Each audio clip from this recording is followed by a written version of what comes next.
malapea sa iya fea Lesa fulu ay iomea Ua alanga mai Ia fo imai fa alongo mava ai O saulinga ia Mai ana mua yo ta matua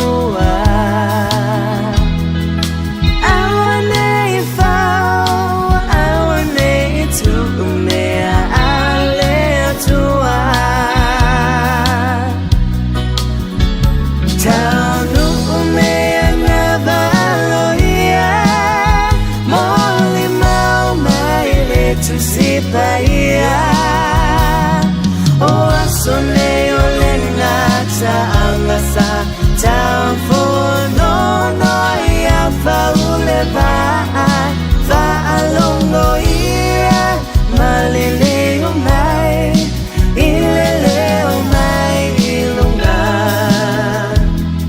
ia sa uni le au Bahia mo fa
Bahia O asone o lenga tanga sa tafo No no ia faule va Fa alongo ia malili o mai Ilele o mai ilunga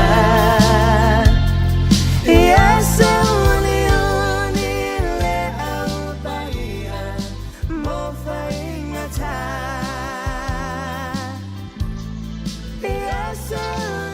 Kavi hele tuale nei a fiofi. Ile suafa manu malo Yesu Keriso ia i maua e fai musui o le aunanga le Emperor for Christ. Ia pole so atau mo Keriso mai Wellington. Ia ilalo le fa malunga le Global Kingdom TV channel. Ia matou te ofolofa ma fatalo fatuai Samoa. Ia mai o maunga mawalunga se o nei. Ele whangaloina fo i le tū o le talelelei i ona tūlanga whaalupelupeina. Ia whaatalofa atu fo i na i o mātou mātua whaaleanganga. Whawhengainga ia mai aba oka mo le whalitua ia nufou. Ia mai se fo i na i o mātou mātua mālolo, mānu mālo. Pasta Fele, ia masio mātou tina ia Felila, Fontia Fele. Ia mai se foi le kalesia. Ia whaatalofa atu foi le aingo Keriso. Panga umalaba le Global Kingdom TV channel. Ia whaftai lau komeni, whaftai lau tatalo. Ia whaftai foi i le tapo inga. Ia e mawalunga e pea le vi inga o lele. Ia whaatalofa atu foi le CEO o le Global Kingdom TV channel. Whawhiangainga ia Mike mal whalitua ia Sarah. Ia mai se foi le au whai ngā ruenga. Ia mai au Kilani. Ia vi ele atua. Ia ole Paul Kalamen nei ele Emperor for Christ mai Wellington. Ia ole atatou whianga ia nei a fiafi. Alau taʻitaʻina e tātou se tatalo ia ona tātou fai mea faasolo ai lea matou faateitele lava tamā i le ola ma le malosi mai se lau faamalōloga afetai agaga paia lenei amanoa mafai ai ona matou faasoa i le uafioga luga galugalu a pea ua leʻea le aliʻi e a matou tatalo agaga paia i o ma le mana lau upu ia manu maloina ma faaolaina se agaga po i faamalosia agaga o le au faatuatua mo oe ma lou malo aga lelei mai lauafio i lau faauʻuga po ia iā te oe le viiga ona o iesu amene ma amene ia faatalofa atu foʻi i lau afioga taʻi le asasa ia viia le atua uma ua lei avanoa tate auauna ai nei afiafi Talo pat foi lo sunga ya onga no ni foi ya no fai ona toi mafuta ai ni fiaf no sui ni aus aleluia o le tatou faasoa lenei afiafi ia o le tatou tusi faitau ia o le amaua le lua le tupu mataupu e 13 ia fai upu e 14 o le fai upu e 15 ia la faitauina lenei afiafi ua maua e lisaia e le maʻi no ti ai o ia ona aluifo ai lea o ioasa le tupu o isaraelu iā te ia matagi i luga o ona mata ua faapea mai loʻu tamā ae le kariota o isaraelu ma na au e tiʻetiʻe e solfanua ona fai atu ai leo Elisaia iā te ia tango ia i le aufana mau ona tango ai lea o ia i le aufana mau ona fai atu ai lea o ia i le tupu o Isaraelu ia uu lou lima i le aufana ona uu ai lea i lona lima ona faahee ai lea e Elisaia ona lima i lima o le tupu ona fai atu ai lea o ia tatala ia le faamalama i sasai ona tatala ai lea e ia ona fai atu ai lea o Elisaia fana atu ia ona fana atu ai lea o ia ona fai atu ai lea o ia o le o le olatanga mai a Ioba ma le o le faaolaina mai Suria awa e te fasia Suria i Afrika se ia e faaumutia ona fai atu ai lea o ia tango ia iu ona tango ai lea o ia ona fai atu ai lea o ia i le tupu o Isaraelu sasa ia i le ele ona sasa ai lea e ia faatolu ona tuua ai lea e ia ona ita ai lea iā te ia o le tangata o le atua u faapea atu ai ana e sasa faalima pe faaono po o pena e te fasia Suria se ia e faaumatia ai au le nei na o le faatolu e te fasia Suria ia faamia mai le atua e tusa ma le faitauina o lana afioga ia foi pea matumau iā te ia lona viiga e faapavau amen o le tatou faasoa lanei afiafi e faaupuina faapea o le fanafana a le atua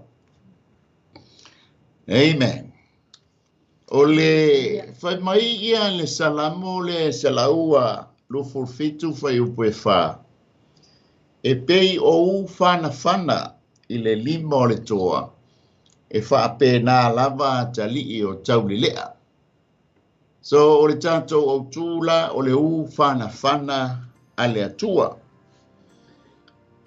ai o le vai tau lea lau fionga tai lea sasa o le taimi lea ua bailuaina Isaraelu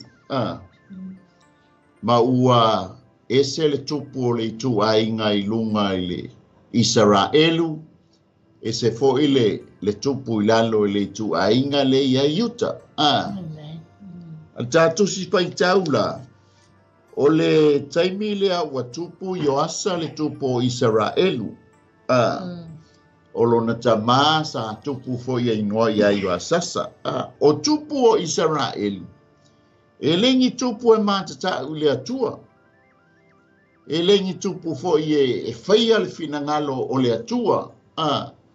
E aina amata mai ai le lato urua I tupu o Yeroboamo. Lea foi lai fa solo mai ia ai ngā tupu I le tua inga leo Israel. E leo ni tupu e mātatau ma whaia le finangalo le atua. Le mea ngai tō ta mai ai le atua I le tua inga lea. Ai maua le avano le tua inga o Penyamina ma Yuta. Wa iei tupu e fia I le atua. Ai iei foi tupu. Ole makua le fia I le atua. I piwha pēnā fo tātou tangata I nei pai tau. O le taimi wa fia te alu le whalisa. Ia o le taimi foi wa le fia e pule ala le tamalo o matua. E ono o tuainga o langa lea sa iei tupu. E pei ona iei. Ia pei sau manatu atusa malita au tū. Ia la foi se me fai e sau manatu. Amen. E so ni ai tātou whasoa nei a fiafi tūne. Ia, whaatai atu mole por kalama ni fiafi bi ia leli. Tusa o se pesili leo te whaatuina mai taimine. O le ale mamau. E te manao e whaonga ina I oe. Oe o le whana le tua. Wa lewa o tilo atu nei I. Mi o le ale mamau. Sa no folea mo mafofau. I le taimi o Yoasa. Ele I manatu Yoasa. Whapea. O ia o le tupu. Ele I manatu a Yoasa o ia o le tupu. Ai sa tu ai lunga ia Yoasa. Ia maalu whatau nuu mana onga pe. Ina ua whaalongo ai Yoasa. Ile a fo ingei. I le tala e winga ia Elisaia. Pame sa tu ia I lunga, wa alu, wa tangi ona lunga, ona mata. Ia. E tau mai ia te tato. O le atua. E le popole a le atua. Pole a, e popole le atua in other way. Ai, pei ona fai e le tupu. Lea mea o le tula I lunga maru. Ele I o mani ana fita. Pai tau ati iai ele e in fita na o ma ia wa o ia o le tupu. Ai pei ta iane. Sa tu wa ia I lunga maru. Mai le fai persona fa. O na luifo ai lea o le tupu o Israelu. Ia te ia. O i Elisaia lea. Mai ole tama o wala au o ia fe mai lo tamae le kariota o Israelu mana au e so fanua. Amen. Ole ala fesili. O fesili mai ia Yoasa. Olo fesili le fesili wale o Yoasa o tupu. Ia. Ai le no na whaalongo ai le tala ia Elisaia. Tūlo I lunga anu. Amen. Tūlo I lunga anu e. Ia. O matau ia fo isa. O tupu nei o tupu e le fia I le atua. E peila ona ia Yoasa. O Yoasa I te milea. E ole si ina tala lai titi le tupu e sfuru ono tausanga sa no fo tupu ai Yoasa ia Israelu. O avea la Elisaia mo lato perfecta. E peila ona fatuina I se fsili e pe ona I whaielnia fiafi. Wa o le tato o tu o le ufana fana ale atua. Le fesili la e fatu. O le ale mamao ma le mawalunga. E te mana o e whaonga ina ai oi o le ufana fana ale atua. O le ale mamao po le mawalunga. E te mana o e whaonga ina ai oi o le ufana fana ale atua. Awa o le whaitalia e whaonga ina ai oi. O oi. E fina ngalo le atua e whaonga ina tātou e pe ona ye foi fa punga foi le you born for a mission e ye le ta ua male fa tumunga o le bala aua le atua na bala wina ai i tatou ai a faila e te le manao ai e te le talia ina e le mafaifo ila i le atua o na fosi le whaonga ina o oi o le u whana maa o le u whana pia e le manao iai e peila e pe ona mai le whaafsiri o le ale mawalunga ma le mamao le te manao e whana ai le u whana o oe i le fina ngalo o le atua. Pe whana palasi mai i ai peila ona ta ua le tupu lea. Ona o le tangata na te le fia i le atua. Ai ona ua whaalongo i tala anga o le tangata lea o perfecta lea o Isaia. O lea la e whea ngai ia ma le taua i le fili e whea ngai ma Suria. Kusala o Suria o le fili. O lea la e sa ili vai fofo i le tupu. Po lea se awala e mawhai ai o na manu malo i le fili. A lea la wa mai e ia. E peila na alu, tu sa lenga alu ya Elisaia. Ai whamai ala wa mai Elisaia. E whoringa mai. Wa le vaanga whaalongo ya Elisaia. Ai le iai se teime alua ya Elisaia. Ai ona wa mu lolo na lima. Wa fiu e tau ma Suria e whaia ina ya Suria. Solu lola i le tangata o le atua o le winga o le upu Jeremia o ia Elisaia o le atua o le whaaola. So le la sa o le tangata le alu ia i e tupu. E uia e le fia i le atua. Ma le whaia ia le ami o tonu i le atua. A le ala wa alu i le tangata o le winga o le upu Elisaia.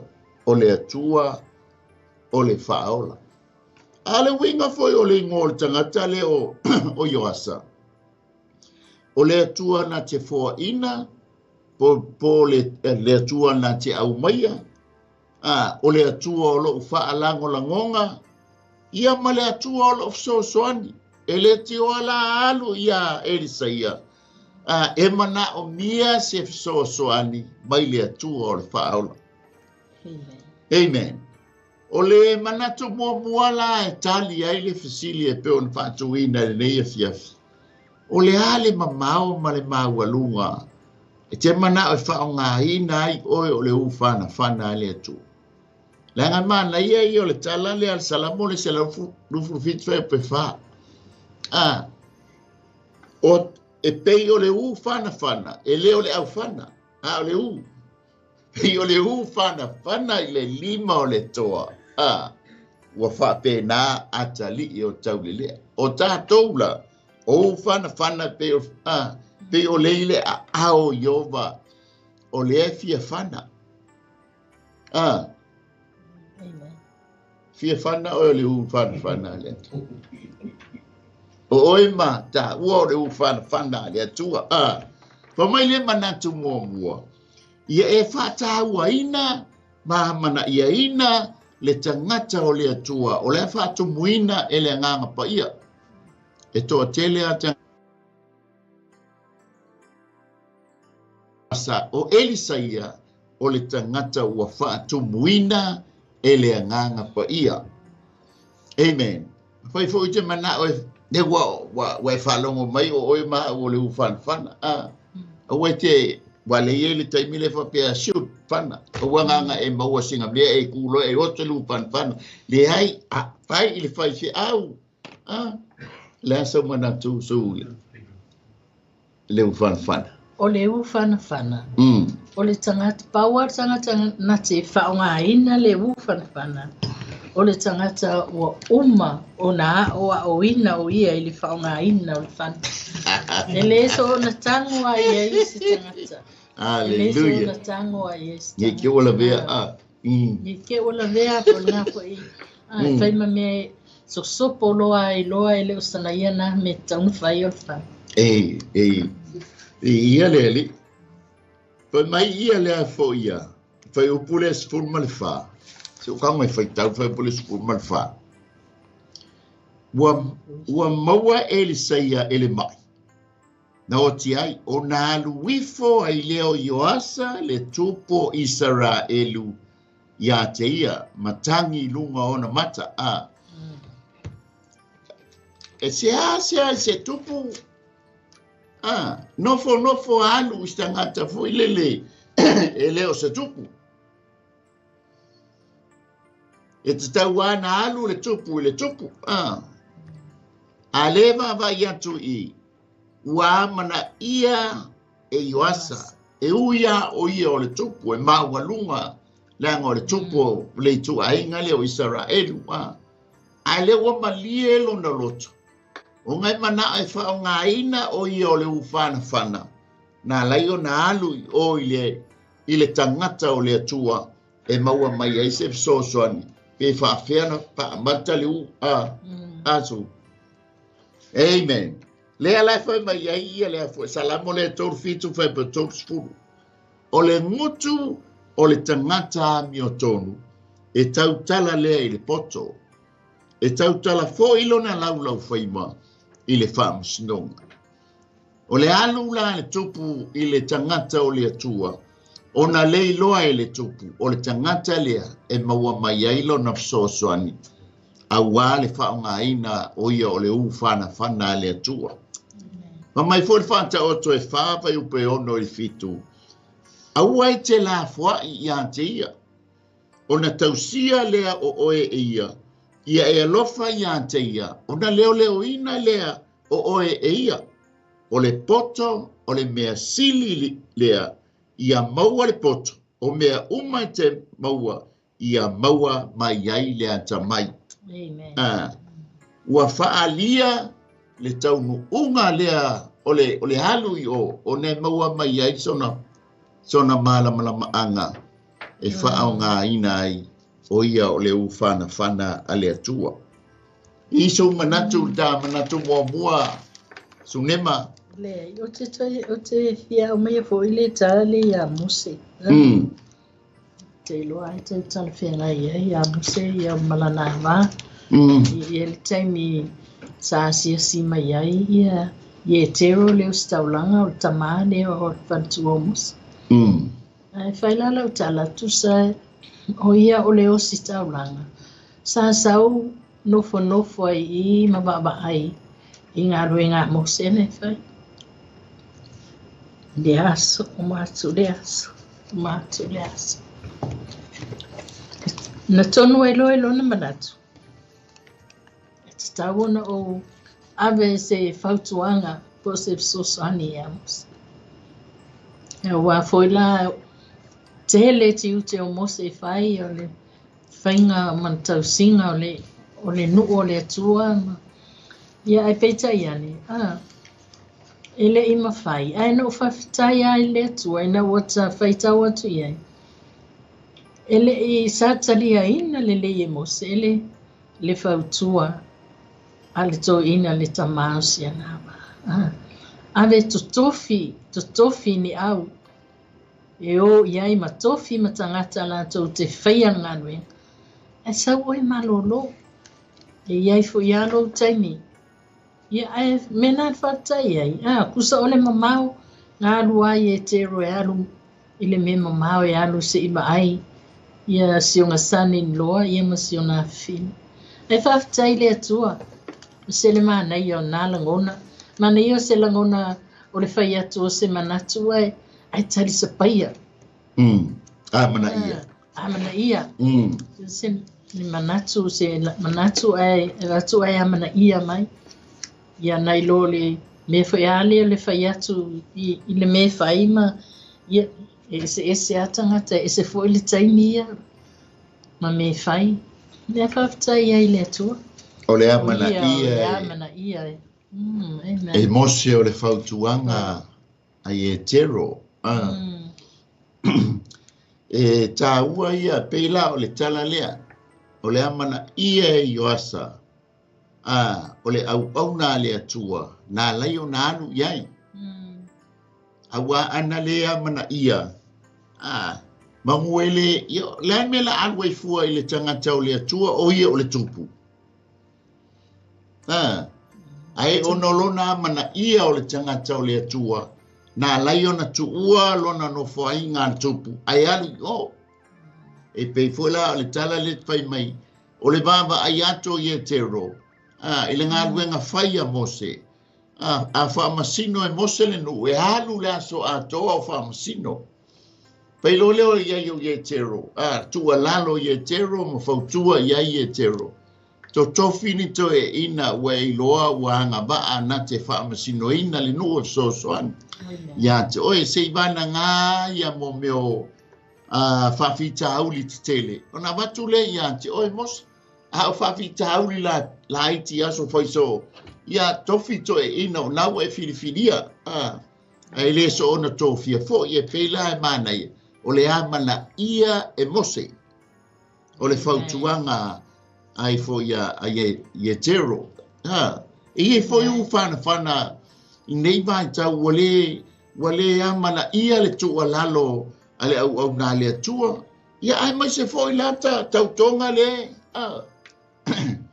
o tia mana ia tele oi malo tu lalo e tu sai malta tau au nanga nei a fiat amen taol vai ngai lua fa mai le vai ngai lua le ale mamao male mawa lunga te mana o fa nga ina oi o le ufana ye e fa nga au penga na tui natu ya te oe ele atua o le fai upole sfulu lima fa mai ona fai atu ai leo elisa ia te ia tango ia ile au fana mau ona tango ai leo o ia ile au fana mau esel mana ia o lo fa nga ina o le mea fai ngā luenga lea wa batu ia te oe.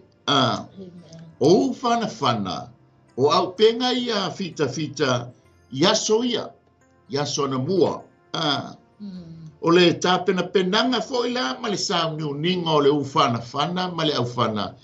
E fai ia fo isi, si fai ngata o na tāpena.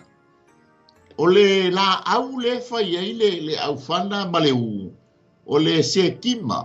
Fa mai le fa matalanga e pona le la au ona fetango file o toa ua sala ese pona ina ia tau mo fai ina ia ta la mole le se kima le po le la au le ona ave le o ta tau le mai o le ata foi le o tatou pai o tatou o fana le atua e mana o mia le papsonga le nganga po ia ina ia ma ai le u ma ia ma losi le au fana e whaonga ina ai o tātou tangata u mai le ngata lana mai lea wa uma mai le vai ona me i leo le au fana ia ma fai vale le ina ia ma losi whapena fo ila le u o le se kima fo ye o le la au e whaonga ina e fausia ai ia le u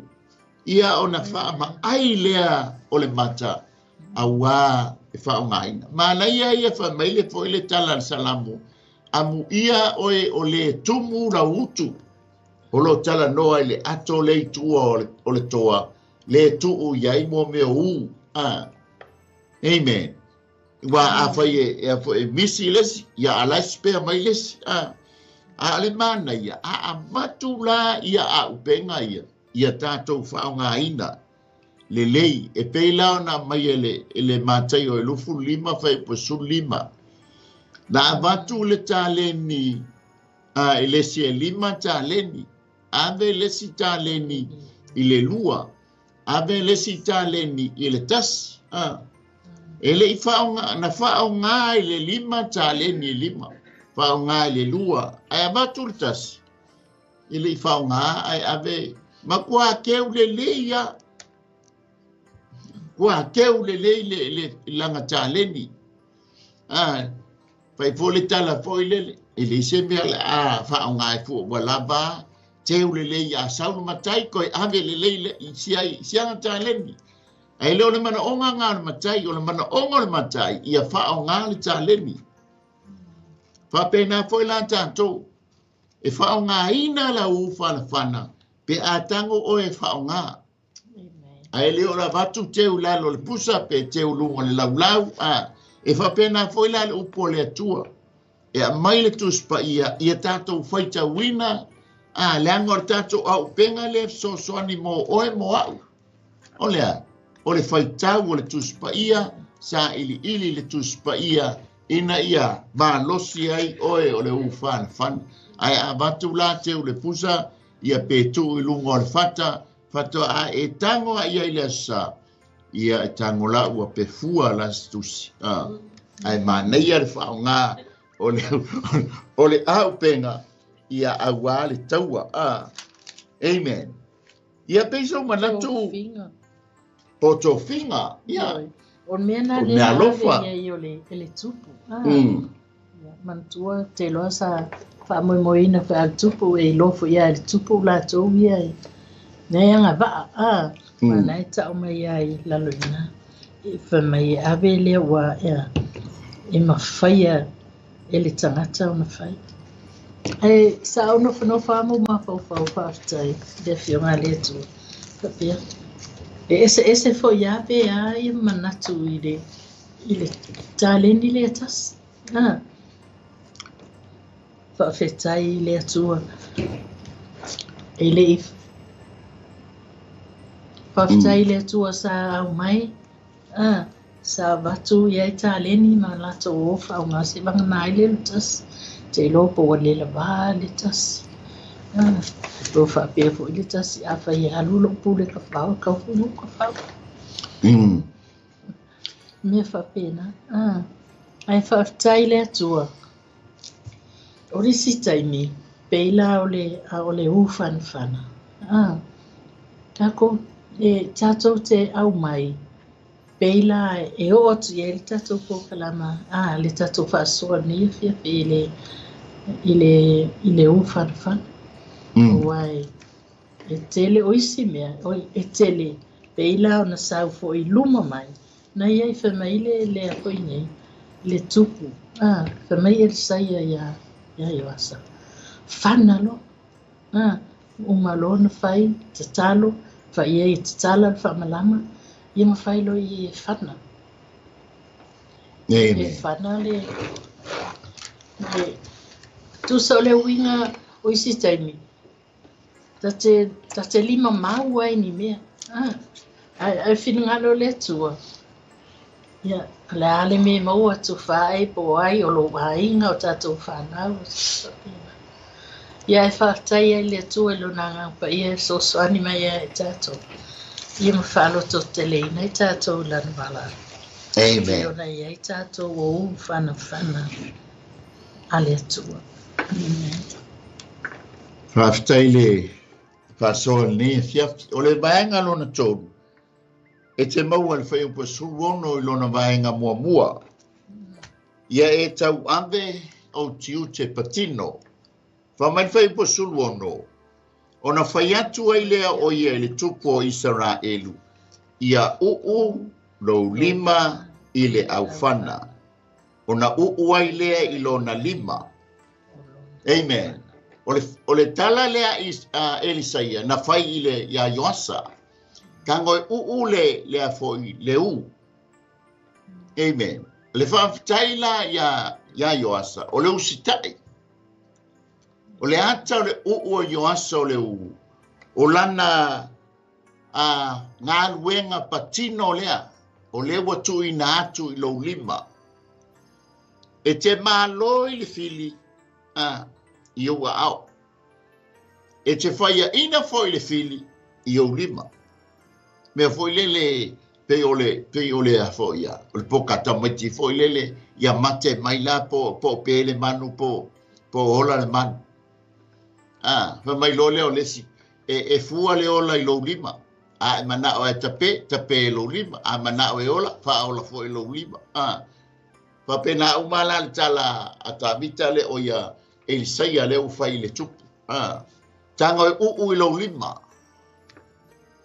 O lo tiute malo patino lava o oe aua te tu oe la wa e se a foi le tiu te tau ame ia o le tina. Amen. Ma pe na foi la tsono tanto maftanga. Tu mai ale fai te au lona lava tiu te patino. Ele ma fai a una oso e fai. Le ai e se a lo tiu te ia e se le tiu te o le fa fe ngainga. Amen. Ele ma fai foi ele fai tuanga oso mai fua fai le tiu te fa fe ngainga. Amen. Fai ya le tiu te tau ave le anga e fa masino ina i ta ua i lau lava ngā nuenga lewa mat au mai e le tua e fa o ngā ina ai oe o le u whana a le tua. Amen. Ma mai lea, tātou te maua whamanyanga le tua te a tele o na wha o ngā ina o tātou tiute. Pei launa tai ai le mea fwoi lea, le ngā ame le tiute le lima.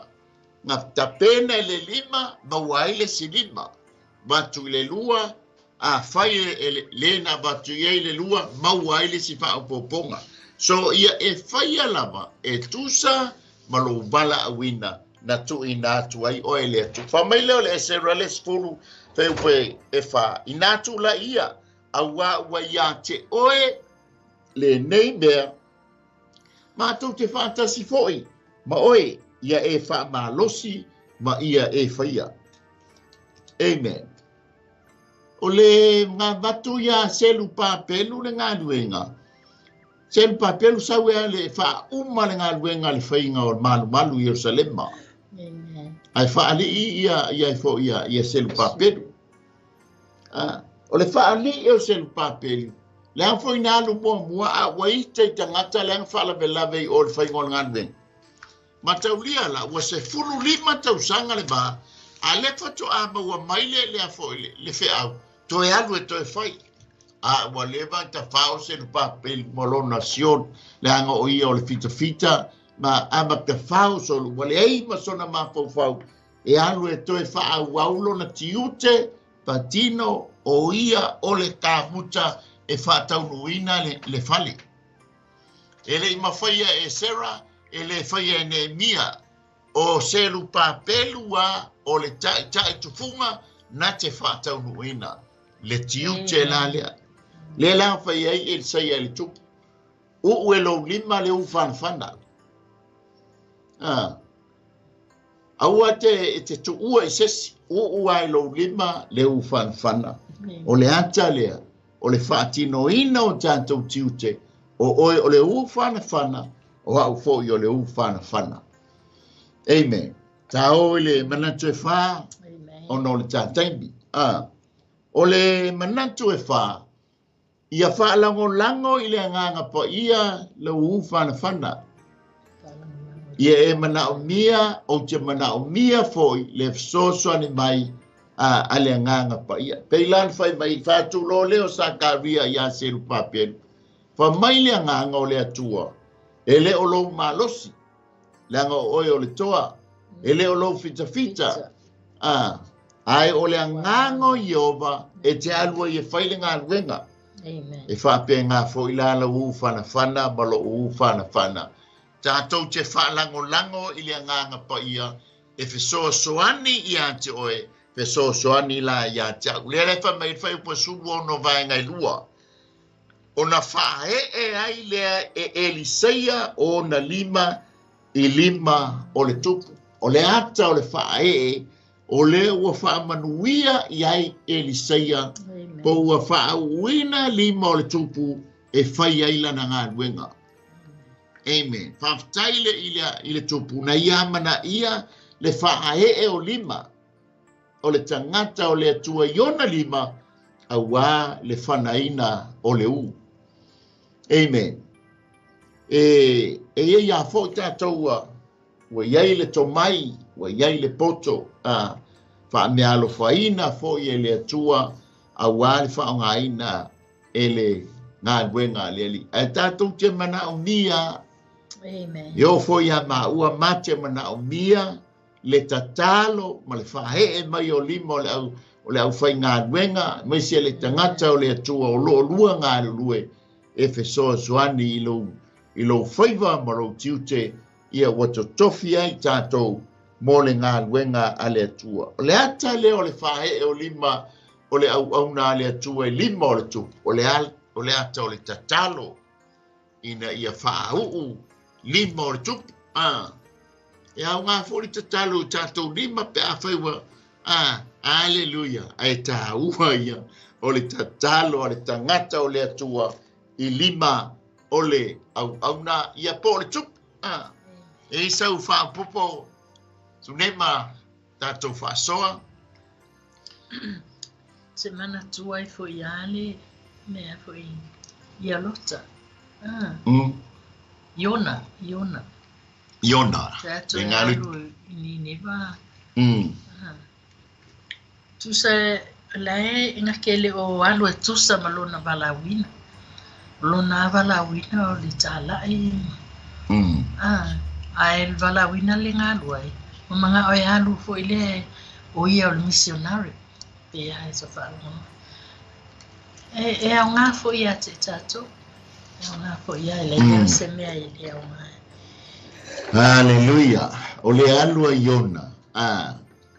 Wele whaalango Iona ile. Wele whaalongo Iona ile upo le atua. Whai a Iona. Iona alu i Nineva. Ua whaile se tama i loto Iona sola i tā sesa. O le whahe e o lima o le au na i lima o le ata lea o le tatalo ma le whaau unga. E whapena fo i la le u whana. E le whaia so tātou malosi, e le whaia so tātou poto. Ai whaia i le tala noa mai ma le whetala i mai o le anganga o le atua. E fesoa soani i ante oe ma. Peila o le ata lea na wa aia ia Elisaia ma i fo ia. Ma Yoasa. Amen. Hallelujah. O le wa whae e lima. E whaailoa tua ia Yoasa. Wa whaawina o ia. E whaia le ngā luenga. E whaia i le u whana. Tā o le vaenga lona lima. E whetau ia mana tātou teimi. Lona lima, ia e tau ma whaia te whaafsanga i ma whaapita uli. Hallelujah. E te maua le whai upa surfitu a vaenga mua. Ona whai atu lea o ia tatala ia le whaamalama i sai. Ona tatala ai lea e ia. O le whātonunga lea wa ave e ai fo ia. E Elisaia ia Ioapo. O ia Yoasa. E tango e tatala le whaitotoa i sai. O le whaitotoa i sai. O lo o iai le fili o Suria. O le mafua anga lea tango i tatala. O le ata la o le whaitotoa i sai. O le ata o le fili. Po le whawhita hauli. E le mawhai ona tātou alu ese mwhawhita hauli. E le mawhai na tātou sosola ese ma le fili. E wai e fori tala fori ele. E te sola mai le leona.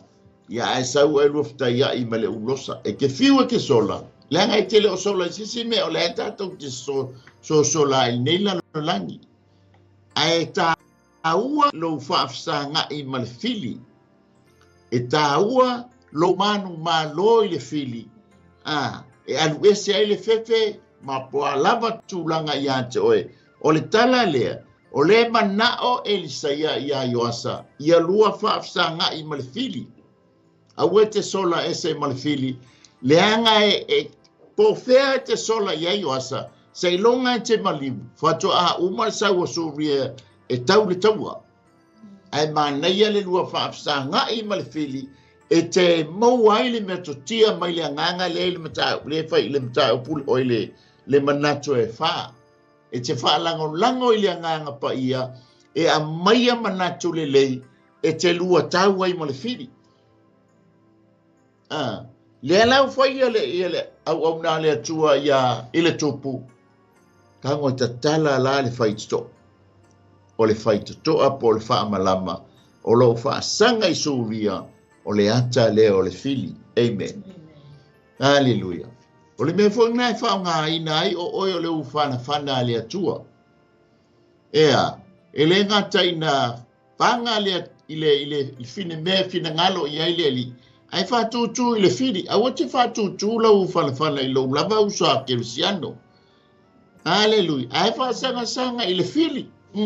O le winga le o le tala. La whana. E whanta tau mo le fili, e le whanta tau mo lo wauso a kerisiano. Ngai te lua ngā lue, le ngai te le a ngai kerisiano. Ua toe whasanga tau wale si kerisiano, e le si kerisiano. Ai o le ata le manino le o mai.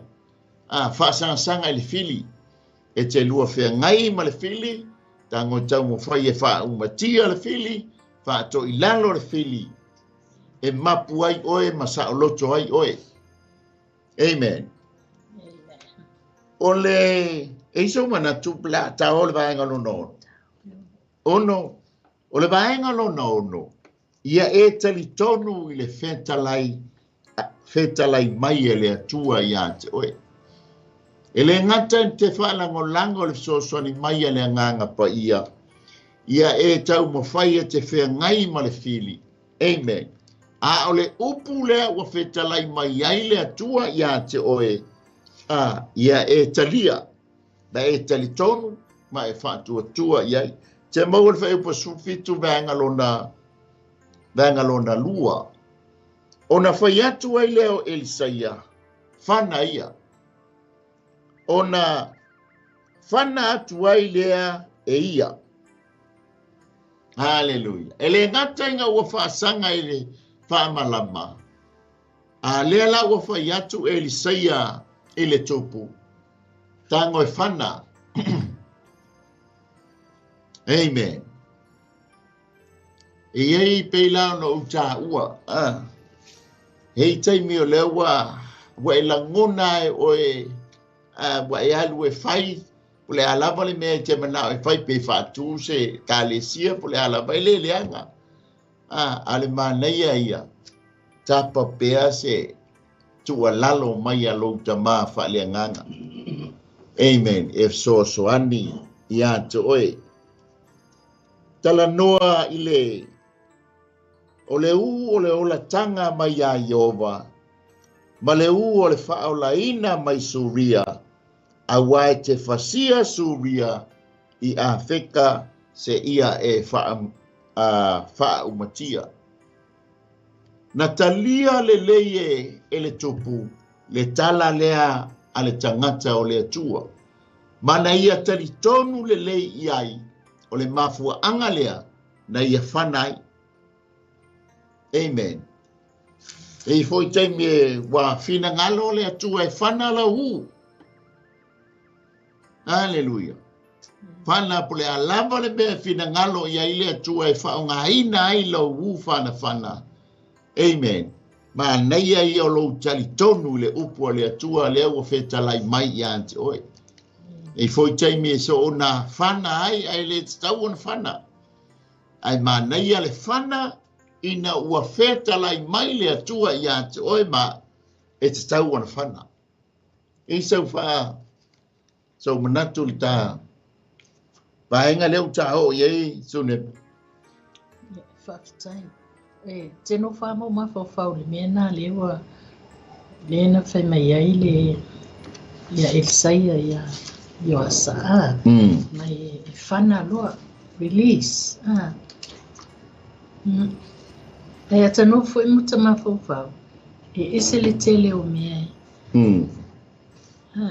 E maua I tātou. Ahe kako tātou lima maua I nese taimi. Ai e mana o le atua ia whaasa o loto. Amen. Release atu se venga mawhaleto le atu. Ia pe o le hafo I se mea ia wai e waso uma e le whapea. Waso uma e le le iai. Ai pe o nofo mawhauwha. Ai release. Gale mea le hei. E le whiwhi ai lis. Just release. Release in your life. Neanga e whale tonu ai le ba e visi mea ta te le loa wa tupu se mea o ka ke ia whalonga. Ia o mea na, visi te mea whape, okay, I wanna release, I don't wanna hear. Just wanna release. O manuia fo i o tātou lima. Lena whae e aia lima o le tupu. O Elisaia i lima o le tupu. O tasi nā wha manuianga. O te manatua lava i le mātou wāinga. Tu lo fo i wan. O se o tina, whapena. E alua lua le soifuanga ma me whai. Pe ua o ta whaalonga ta. Ianga whapea mai lo leo le matina. Aua ne i ngalo ia oe lima ia. So good. Le winga tala. Pela te vai e tue atiti. Auli, hei manuia. Whamanuia ia te uto tatou whana. Ni mea nui e leli. A le ise whātua. E le mawhai o na fia mai le atua. A wae te tau i le alu i le atua. O na tali tonu o lo soifua o ia. O ia fo ina te tau i mai. O e sa ili ia te ia. O le winga le o le tala ia e tali tonu mai e whātua i le upu le wa tala noa mai ai le atua. E winga ia te oe ma le ufana whana. E whaonga ina ai lo soifua mo le tātou ola. I le atua ma lona whina ngalo. Ma nei ai o le tala le a Elisaia. Whana. E fo tei me whetala i mai le atua e alu e whaise mea. Ua whina ngalo i ai le atua. A le makua tā wha i lele. Na o ia. Sola mai a e lia mai lungai karamelu. Maungai karamelu lungai le North Side. Sa ua pasi Jerusalema. Alu i lalo le maungo Iova. Po maungo Sinai, po le maungo Horepa. Ma kua ngofo le leia i ngā Elisaia.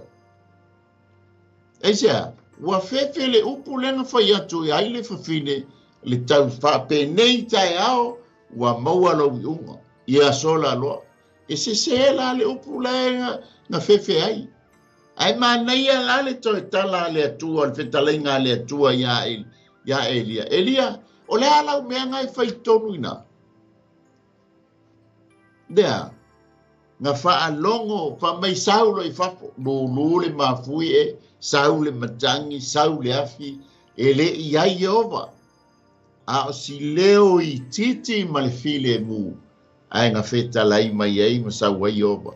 Na wha longo la Elia, i le upo Jehova, le atua.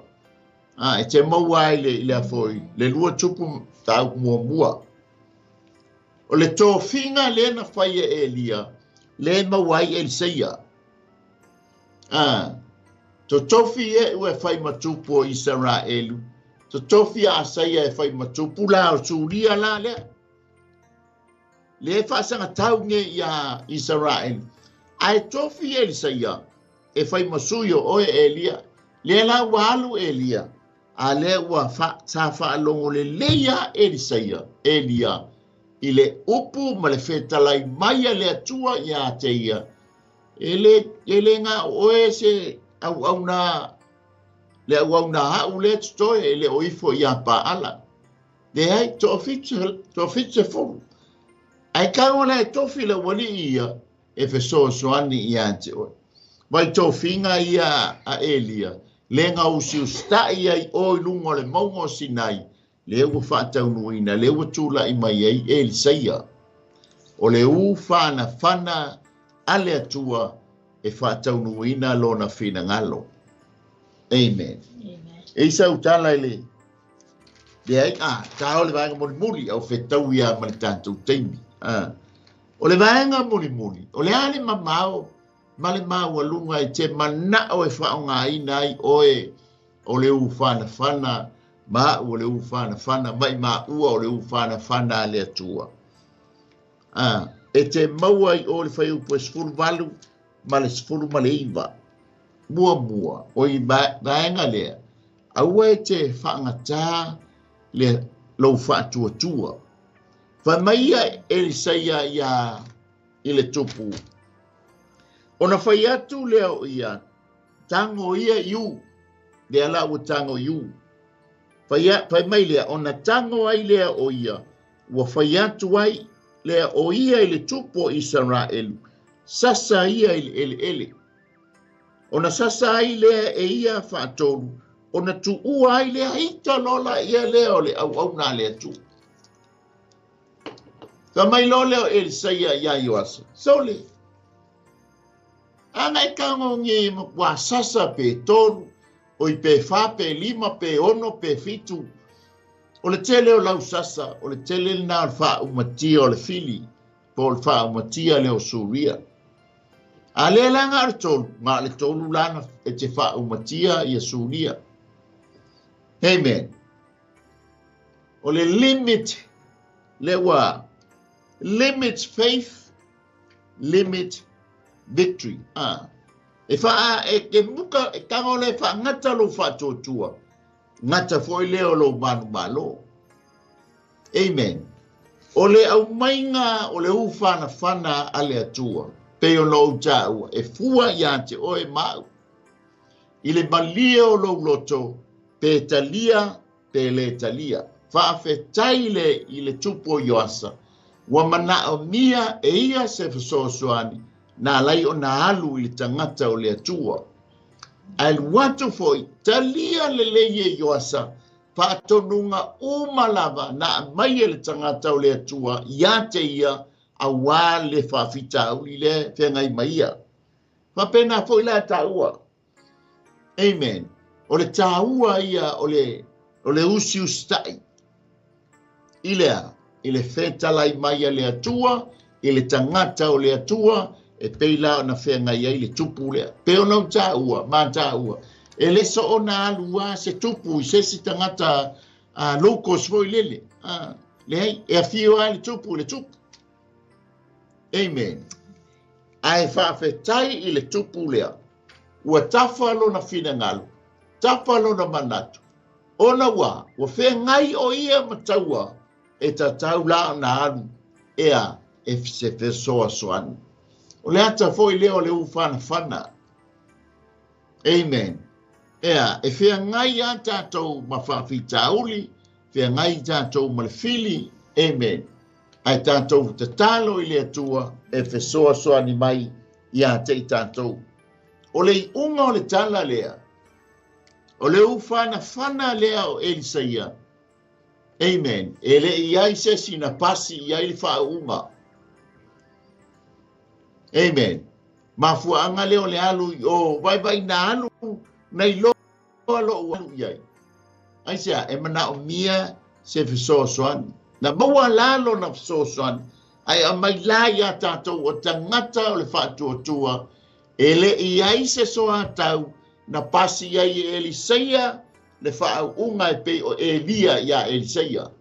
A Elisaia na wha le tonu lana whana le tau na pasi iai. O kiasi, wa le pela kiasi. Ono wa fia whai o loa kiasi. E le whapena se whana le atua. O le whana le atua, o le tangata whauina, wa iai lunga le anganga o le atua, o le ua ia filifilia, o le tangata ua fia iai le fina ngalo o le atua, ma ua iai iona lunga le mana o le anganga pa ia ilana whana. Le lama ua Elisaia. Na uma o le whengainga o le osinga whengainga lea i e pole tala noanga lea, ma liu lo ma Elisaia. Ai tārofa, na alua le whana lea le atua, o Elisaia ma le whaau unga le tuunga mau. E loia, e maua i le ata i le whai upule luasfuru anga i le luasfuru ma le tasi. Wha mai le tala, wa maliu Elisaia, o nau mai leo tangata. Wha mai, wa oti Elisaia, wa lato tanu fo i a teia, na sau fo i awa mo api i le nuu i le amatanga o le tausanga, na lato tanu le tangata whauta fo i, wa lātou loa le au, o na lātou lafo ai lea o le tangata, i le tuunga maua Elisaia. O le atu e tangu le maliu. A le la wo mai mo api le au taua mo api. Ia i loa mo le oti, ai tau fetuli. Ia o le oti la lea, pa usao a le oti pitango filo. Tongi le oti se tulo. Pe la foa i le oti, i le tuunga maua Elisaia. Ai te i le au tanu oti. Mai, wa savali atu le oti. Ale va mai, wa o ifo le tangata, ua papa i ivio Elisaia, o na toi o lailea o ia, ua tu ilunga o na bae. Amen. O le ufana fana lea tua. O lo o iai le whaau unga a lea tua. Ai na halu le tunga mau, ma ave le whaau unga. E mana o mia se ufana fana, o lo o iai le whaau unga a lea tua. Ina ia, tufa mai, whaasoa mai, a wanganga o tangata Samoa, a ele io i le tunga mau. Tele ia tangata sei tulo, o lai le tunga mau, ma mea lofa. Aisea, wale ma whai o na tufa mai. Aisea, ke le lopo wa ai ui mea lofa pea, e pule ale tangata ia, a ole angtala lea, wa au mai ya te tātou o se whaamanatu ma se toe whawhangu ya te tātou. Whaasoa ma tufa mea lofa nai ya te oe, e le yo mai o waso ngata ailo soifua, ngata ai foi mo mātou ola. E le leilo tātou woi le tunga mau, a ua tufa mai le a foi. Le ato pona nai ya te oe, a wanganga o tangata Samoa, ina ia whaau leina o lātou wanganga, mo ia malona malo. You are born for a mission, so keep on moving. E tāua le mea lofa le wa mai a te oe o le ufana fana. Ai aua te tāwhia le mea lofa. Na avele mea lofa i le lima, na toi maua i le si lima. Avele lua, maua le lua, ai avele tasi o le ata lea ua te tanu mea lofa. Amen. Ai tāua le whaasoa o lau mea lofa. Whaasoa lau tā leni. Ia whaola ina ai se anganga. Manu malo ina ai se anganga. A o tātou woi le bala au, e halei le tu leoti. A ua uma o na release mea lofa ilea. Ina ia maua se anganga mo ia. Le anga o tātou ngā luenga lana, e muli mai a te tātou. Aisea, ina ua whaola ina se anganga, ile mea lofa o oe o le ufana fana mo ia malona whina ngal. Sa mo le tātou mata upu nā nea fiak, tali tō mo koe whetaui mo le tātou teimi. Amen. A whai o oe maa ua le ufana fana ale atua. Amen. E mana o mia la le whao ngā ina e tusa ma le tainga ale atua. Ai a whai po e wai mana o e whao ngā oe o le ufana fana ale atua e pei o na iai le tala le nea fiafi. E tasi ala tātou awala, o le tātou talia o Yesu Keriso, o lo o iai oe o le ufana fana i lona a ao, na te wha so maia, na te wha maaia, lo ufana fana ma lo ufana fana. O le tātou talia ina le o Yesu Keriso e whai mali i ma wha aola. O na wha ngā ina lea e ia, o oe o la na ufana fana, ai le ia o mai le bala au lo soifua mo le tātou wola. Amen. E mana o mia e le atua oe, e mana o mia fo i e le atua i mātou, a e tātou te whaia lona whina ngalo, a o tātou iai i le nei o langa le tū mau. Pei o na iai le au tū o le nei a au nanga, thy will be done. Ia whaia lona whina ngalo i le lalolangi, e pei o na whaia i le langi.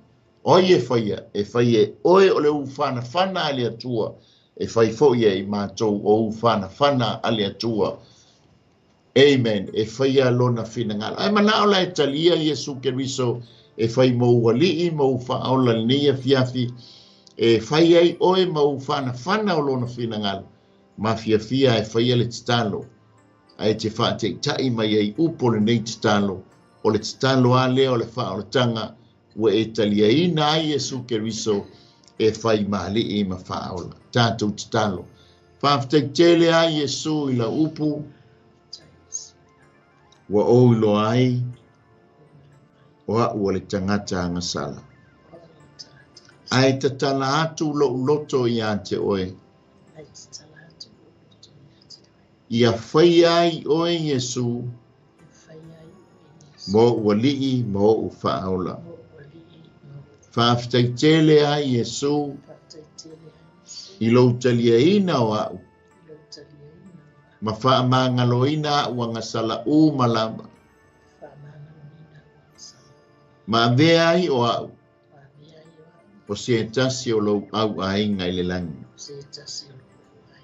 ia vi ia lama o Yesu amene ma amene nganga pa ia e wa fa fonga i le talo lo wa tali ma lo wa fine e ave ai o Yesu Keriso e fai mali ma fa ola ia te ia fa manuia ia te ia tama fa malolo ia te ia fa ali ia te ia yo awala lasi lo le lei ma lo pa ia ma lo matango fie tama e foi se tasi wana faia le talo le ali e toe fa fo ai le lua maftanga e toe a fu ai se tai au fo mo ia ma tu talo fa manuia ia te ia faia e tusa ma lona fina ngalo tama e manuia ma malolo ai o ia tama ma tu le bala au tama wala ia te o Yesu amene ma amene e ia tu langa ma vaenga e te whaia mo mata, ta mātou whaia foi, mua ia o le whaita wina o lana upu. O le whaita wina o lana tuspa ia, leanga o lana upu o ia o le upu. O le wheta lai mai lea o le nganga o le atua ia te oe, i le mea e whina ngalo ai o ia, e whao ngā inai oe o lana u whana. Lua, ia te talo i le atua, o lau te talo ma lau te talo, o le wheso ta inga lea, o oe ma le atua ma Yesu Keriso. O le awala foi lea te whailo ai a te ia, mea uma nei te manao ai, a whai o le wha unga, a whai o le wha malo longa, a whai o le upo le poto, le upo le mala malama, le nganga o le wha linga. Ta ia te ia, whailo ia te e hala le talo, o ia e tali mai ia te oe. Tolu ia tango e tau Yesu i se tasi. Amen. O le tala atuspa ia, o le tangata na te maua le anganga, o le tangata poto ia. Lua, o le tangata na te maua le anganga e ave mo Yesu, e peona e talia ina le nei a fiafi, e maua lalo na pale, o le pale, ole, oli, e saunia mata pena ina i Yesu, i le taimi o ana wha manianga. Ia wha, a whai e tele o alu se lotu. A vea nei a fiafi e toe a fua ai se tae ao ma toe ti mata ai lau penga ia malu e wha o ngā hina oe o le whana le atua. Pai se ka le se o latane o hawa o ina ai le upo le atua ma whai a o ngā ina ai le upo le atua.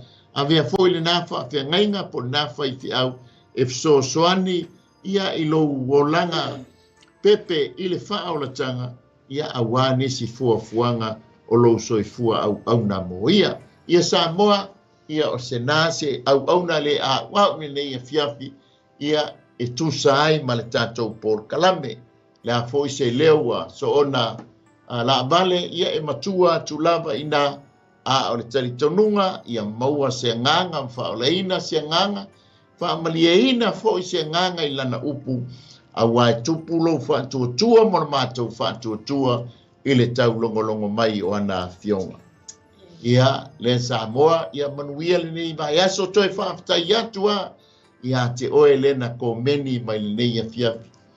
Fa aftai lau fa malosi, fa aftai lau talo, ia fa aftai foi le siaina o le tātou au nanga, ia o lau lea pito la au le matou pito la au le failo, ia a oe te tufaina le tātou whaasoa, ia maua ai se sianganga, ma whaamalosia ai se sianganga, mo ia malona malo. La tātou whae u te talo, mātou whaafteitele lava nganga pa ia, ilo mafuta mai, malo fantasi mai. La upo pe o na luluina le nei a fiafi, ia oa male mana, ina ia maua sianganga, whaamalosia sianganga, whaolaina sianganga mo oe malo ke riso ua lata mai. Nganga pa iai ua umana ngā ruenga tangata, a o lau ngā ruenga mamana, e whapena o na maua ai sianganga, e maua lunga ai sovi inga tama. Whamangalo so mātou whale tonu, whamnuia i lau au na ia mai ki le insinieina o nei por kalame, fo ia te oervi inga no o Yesu. Amene, ma amene. Me lea Samoa, ia manuia fuafuanga whai o le nei vaiaso, i le urufafo, ma le urufale, ia toe vaiaso fo ia onga i nei New Zealand whanau, ia iai le anga le lei, ia lei taimi ia, mai Wellington nei, ia tō wha soifua, manuia le nei vaiaso. Hey sis, where are you going? Oh, I'm just heading out to find a place to send money to my uncle in Samoa. Oh, why waste time and petrol? You can use UP Group Money. You can send money to Samoa and it's really fast. Really? Yeah. Can I sign up online? Yeah, it's really simple. Sweet, I'll do it now. Okay, bye. Bye. Sending money to your loved ones in Samoa has never been easier with the UP Group Money Transfer. Our service allows you to transfer money quickly and securely from the comfort of your home or anywhere in New Zealand. Your family and friends can conveniently pick up the money from over 40 villages across the Polo and Savai. No matter where they are, we've got you covered. Our user-friendly online platform makes sending money a breeze. Just visit www.upgroupmoney.com. Sign up and start sending money in minutes. We're here to help. If you have any questions or need assistance with signing up or sending money, please don't hesitate to contact our friendly support team at 09558 2896 or 0800 877 328, or visit us in the office at 6/22 Station Road, Otahuhu, Auckland 1062. Experience the ease and reliability of UP Group Money Transfer today. Your family and friends in Samoa are just a few clicks away from receiving your support. Visit www.upgroupmoney.com now to get started.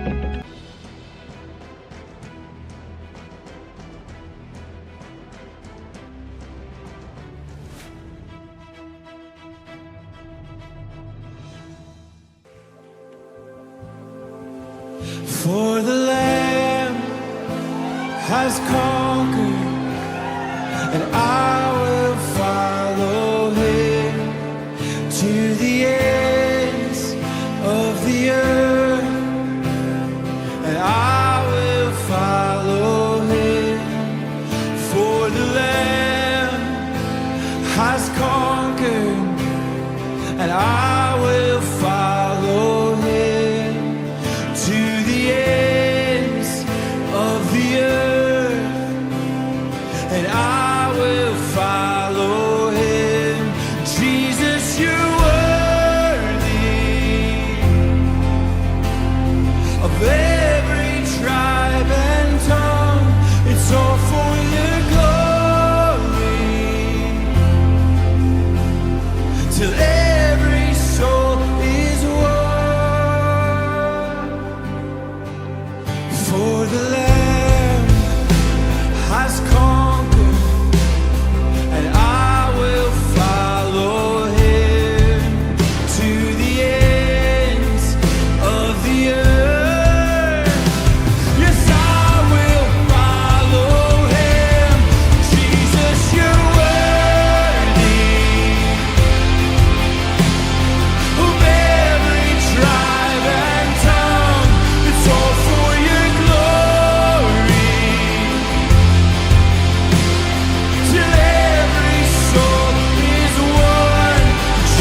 give our lives.